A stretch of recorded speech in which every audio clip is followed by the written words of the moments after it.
Welcome back to the LeBauer Show. Today, what I want to talk about, success. I want to talk about the journey. I want to talk about what it means to be a business owner, especially on those days when it's a struggle.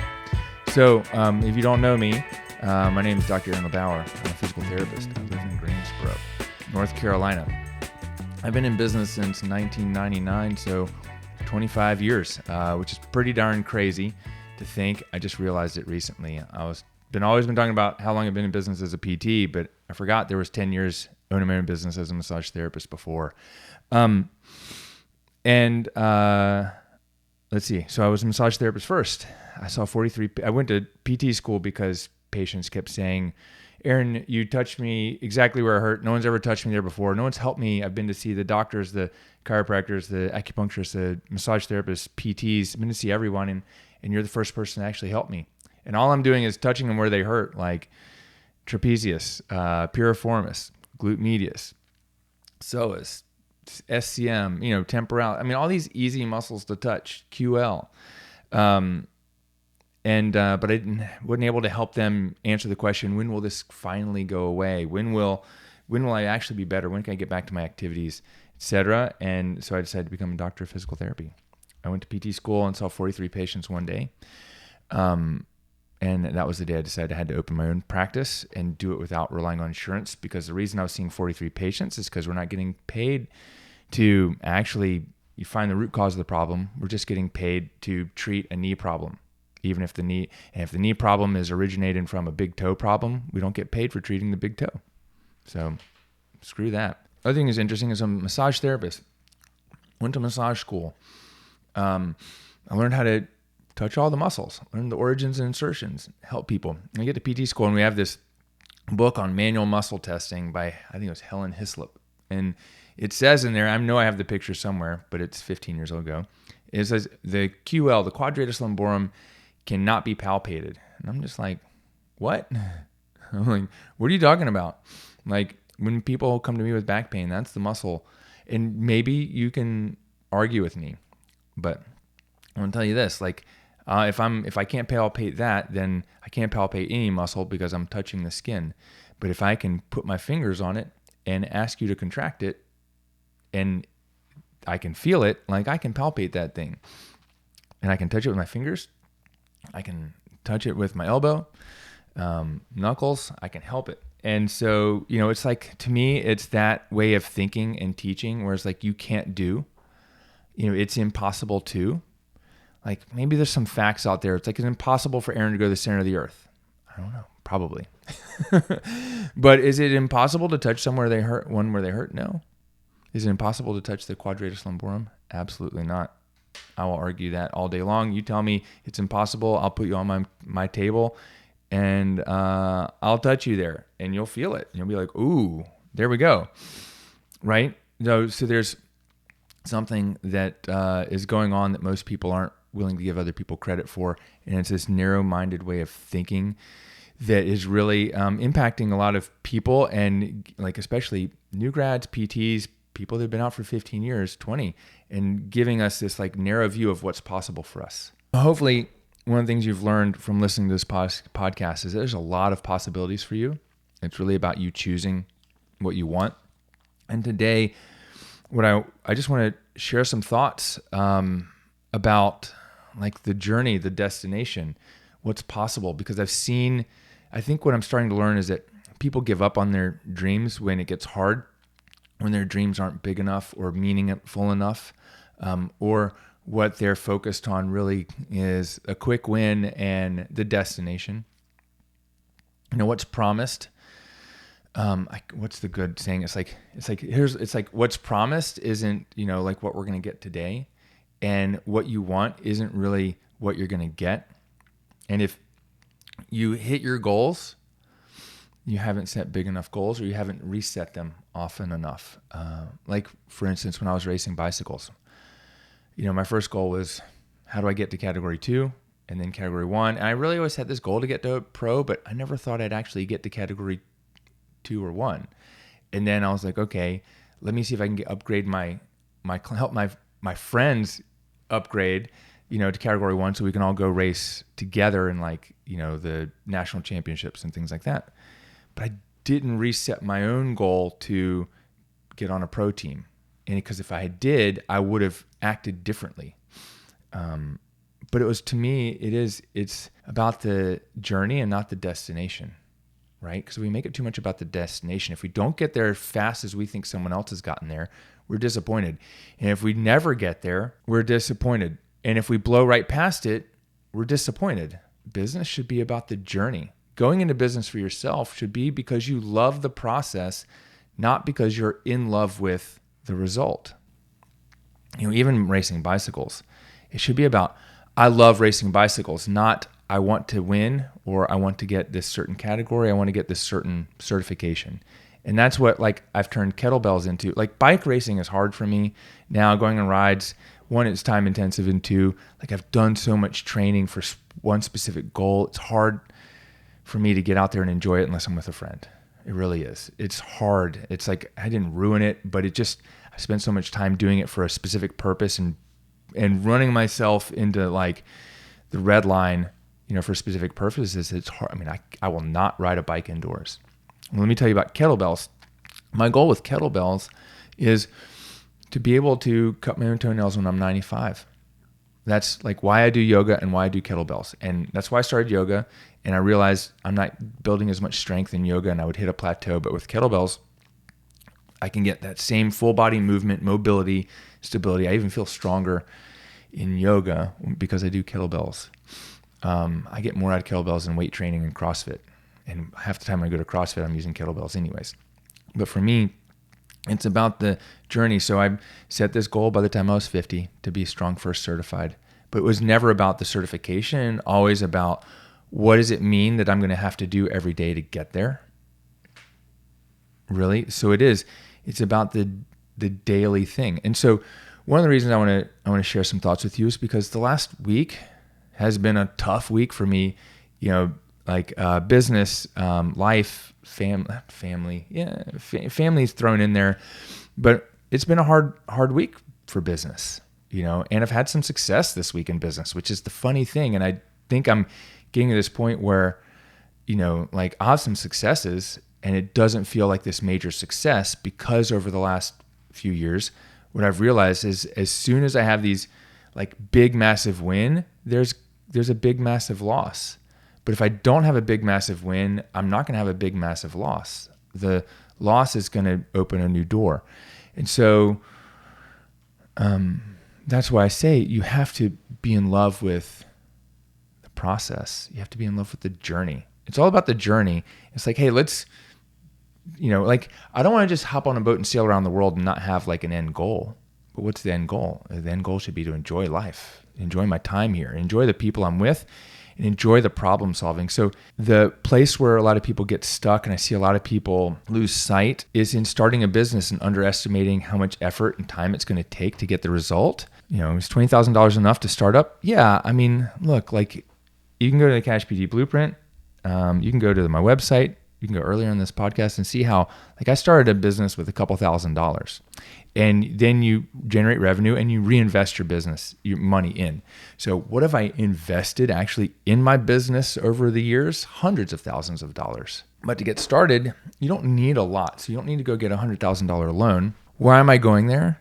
Is because I think what a lot of people I've run into underestimate is, okay, I'm 1 or 2 months in, I'm 8 months in, and I'm not making, $10K a month or $20K a month or $30K a month. I'm not doing what someone else is doing. There's a couple things here. One, you can't compare yourself to someone else because there's a lot of different factors.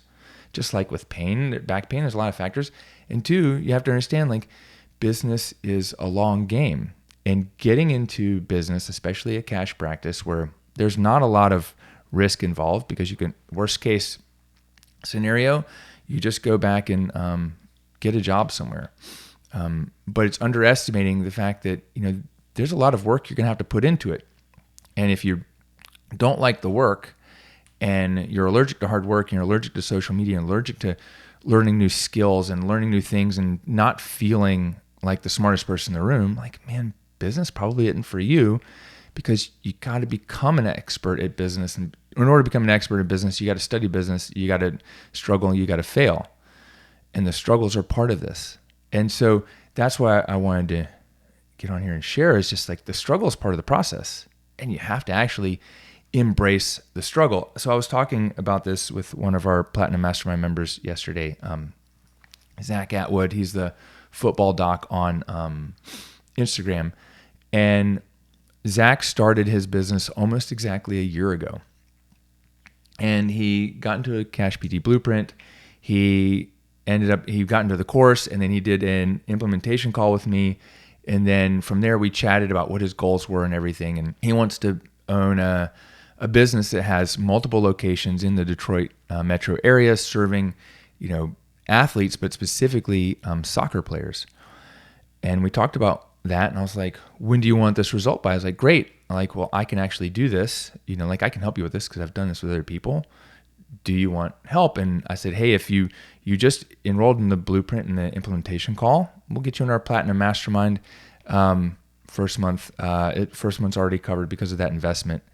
Boom. That was the deal. That's how we got him in. And you know what he did? He said, you know what? I'm going to fall in love with this process. And guess what? When I struggle, I'm going to ask for help. And so here's a couple things that happened. Like he did that. We got his business. It was his 2 months in. He quit his job. He was doing home health or PRN. He quit that by the end of the summer so he could focus all on his business. But then October was like a really shitty month. He made only like $3,000 or something like that. It was, Aaron, what's happening? I was like, hey, dude, chill. I got you. And we updated a game plan and put in some new strategies, and then gradually started growing and doing, 5K, 8K, 10K, 15K months. And this last month, just under a year in business, he did $27,000 in a month, which is dope. One of the big things that happened over the last 2 months was he came on a call. I was like, hey, I'm struggling. When do I hire a VA? But he's hesitant to do it because it costs more money.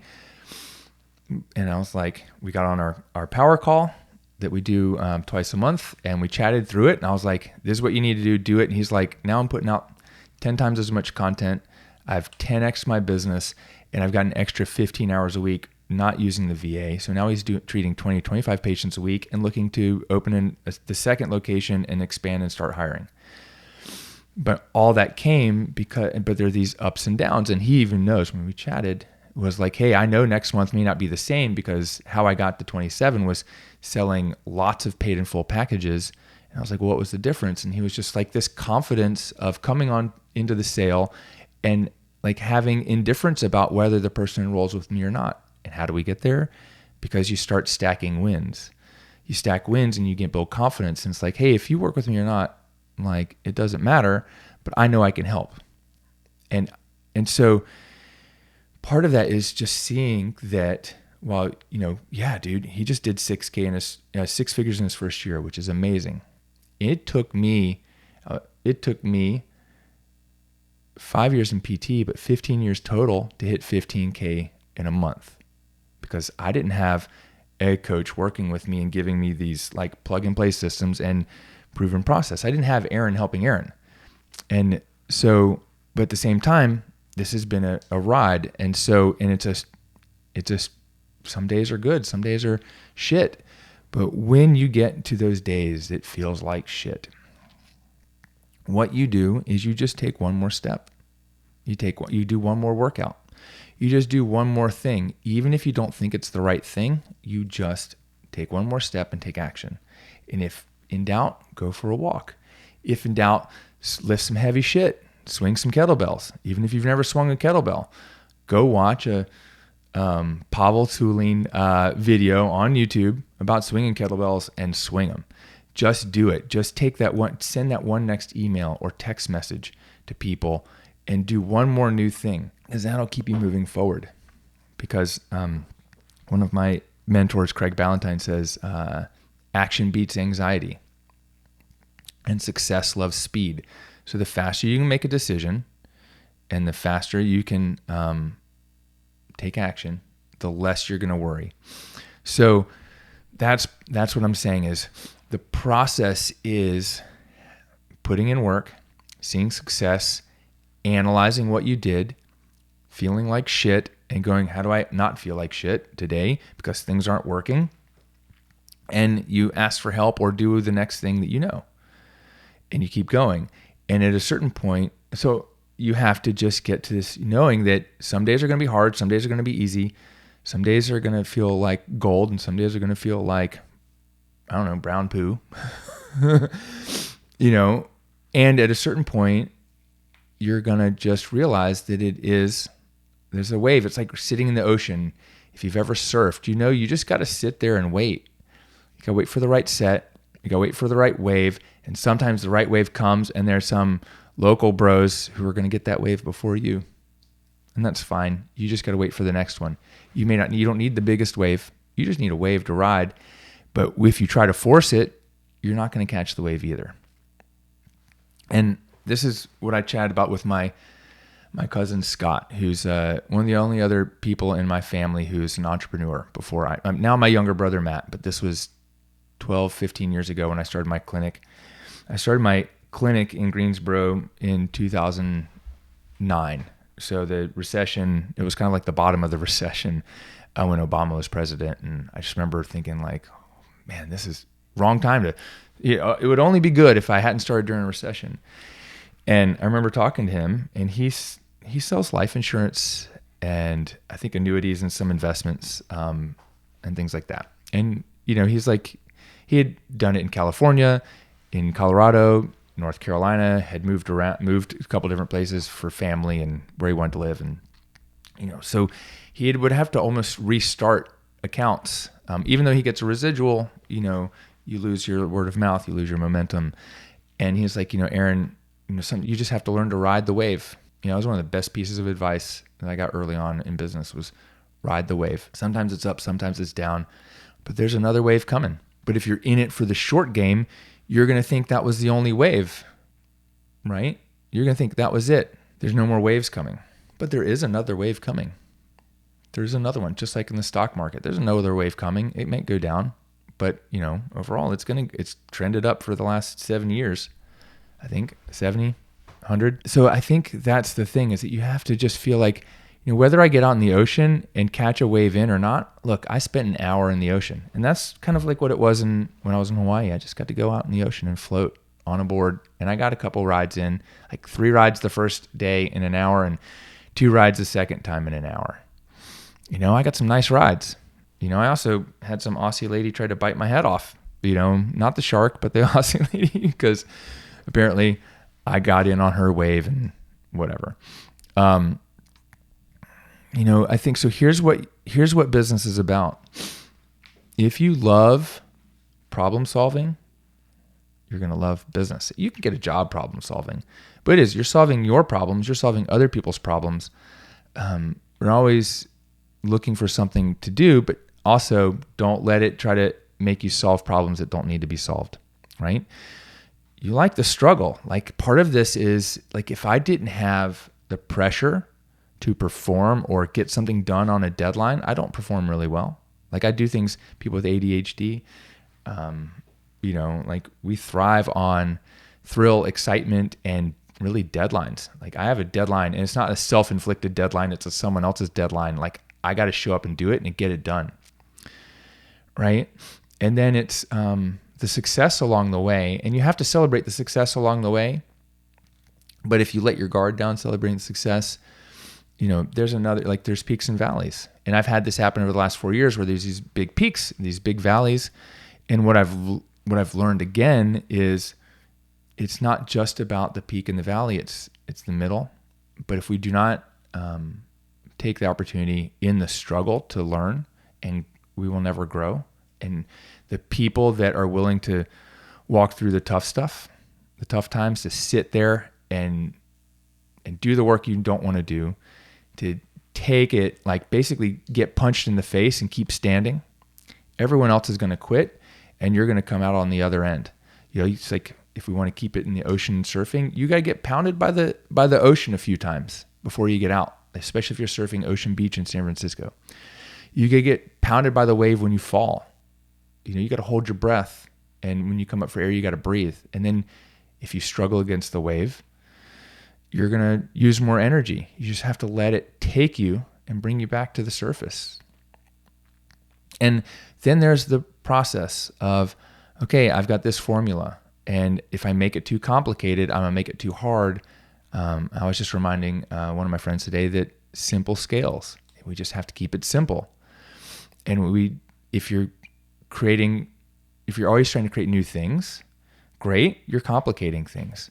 But what we want to do, if we're trying to solve, like I've been trying to solve a new problem recently, and I get on a coaching call with my coach, Taki, and he's like, we don't want to start something new. I'm like, I know, we want to take what I've already got and repackage it, because over the last few years, especially since COVID, there's different reasons, there's different things happening that people want, people in our industry.